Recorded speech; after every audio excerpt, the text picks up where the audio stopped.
और एक बार फिर से बात बिहार विधानसभा चुनाव की, बिहार की सियासत की बात कर लेते हैं। तेजस्वी यादव के घर अशोक गहलोत पहुंचे हैं। गहलोत के साथ बिहार कांग्रेस प्रभारी भी मौजूद। सीट शेयरिंग के बाद भी जारी तकरार पर चर्चा होगी।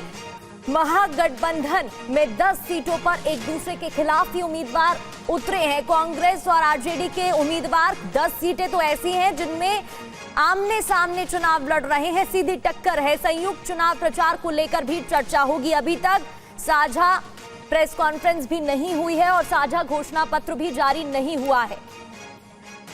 रूपेश कुमार हमारे सहयोगी हमें ज्वाइन कर चुके हैं। रूपेश, साझा घोषणा पत्र अभी तक सामने नहीं आ चुका है। ऐसी 10 सीटें हैं जिनमें सीधी टक्कर देखने को मिल रही है। अब जब गहलोत पहुंच चुके हैं और बातचीत होगी तो क्या सब कुछ ठीक हो जाएगा?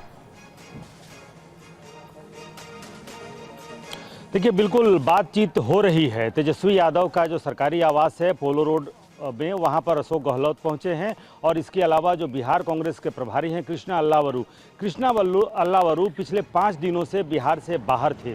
जब से यहां पर सीट बंटवारे के बाद से कांग्रेस में आपस में ही सीट फटोबल शुरू हुआ। पटना एयरपोर्ट पर सीट बंटवारे के बाद जब वो पहुंचे थे वहां पर मारपीट की नौबत आई और उसके अगले दिन कृष्णा अल्लावरू पटना से वापस चले गए और उसके बाद से ना तो वो पटना वापस आए और ना ही किसी तरह की कोई बातचीत हुई। कांग्रेस के अंदर भी नहीं हुई। कोऑर्डिनेशन कमेटी के जो महागठबंधन का जो कोऑर्डिनेशन कमेटी है, उस कोऑर्डिनेशन कमेटी के अध्यक्ष हैं तेजस्वी यादव। लेकिन लगभग 2 सप्ताह के बाद तेजस्वी यादव किसी भी गठबंधन के दूसरे दल के साथ बैठक कर रहे हैं या फिर बातचीत हो रही है।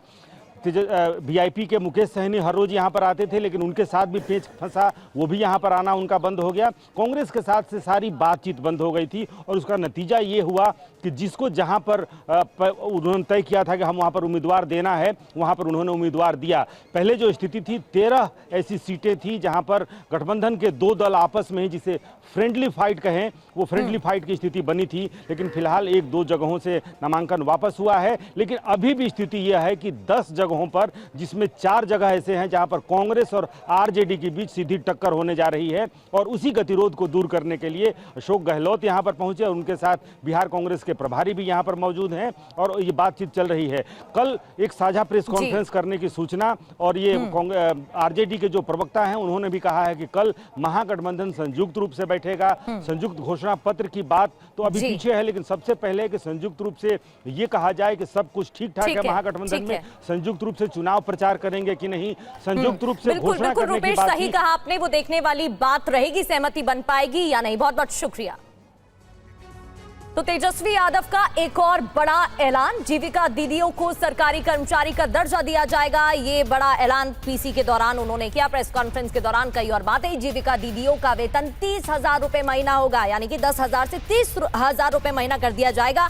जीविका दीदियों का 5 लाख का बीमा भी होगा। ये तेजस्वी यादव ने ऐलान किया है, सुनिए। हम लोगों ने निर्णय लिया है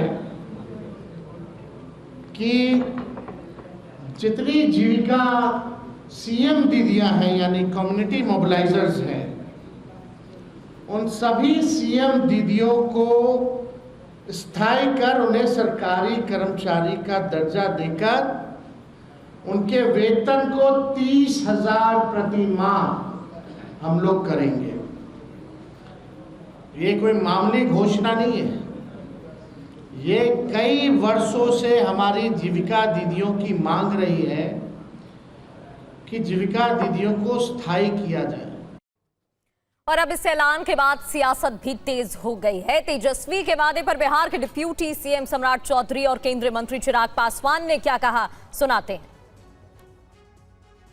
ये लोग गप मारने लोग हैं। पहले कहा कि 2,70,00,000 लोगों को सरकारी नौकरी दे। आज जिस बात की चर्चा वो कर रहे हैं, 15 साल तक उनके पिताजी माताजी ने बिहार को लूटा, बिहार की जनता देखी है। पूरे परिवार ने 1 लाख लोगों को भी सरकारी नौकरी नहीं दिया। ये पूरा बिहार जानता है। ये लोग गप मारने वाले लोग हैं और ये लोग सिर्फ सपना दिखा सकते हैं। चुनाव के समय याद होता है, चुनाव के बाद याद नहीं रहता। ये लोग सिर्फ लूटने के लिए जाने जाते हैं और बिहार को बर्बाद करने के लिए। पहले सरकार में तो आ जाए प्रभु, आपसी मतभेद तो इनके खत्म हो।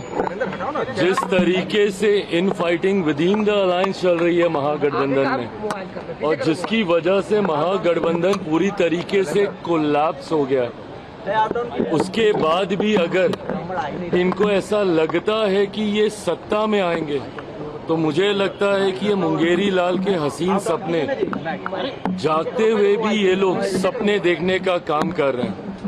आज इतने दिनों के बाद तो इनको याद आया कि बिहार में चुनाव चल रहे हैं और मीडिया को आके कम से कम हम संबोधित करें और हम बताएं कि हम और क्या सोच रख रहे हैं। कहाँ थे इतने दिनों से ये लोग?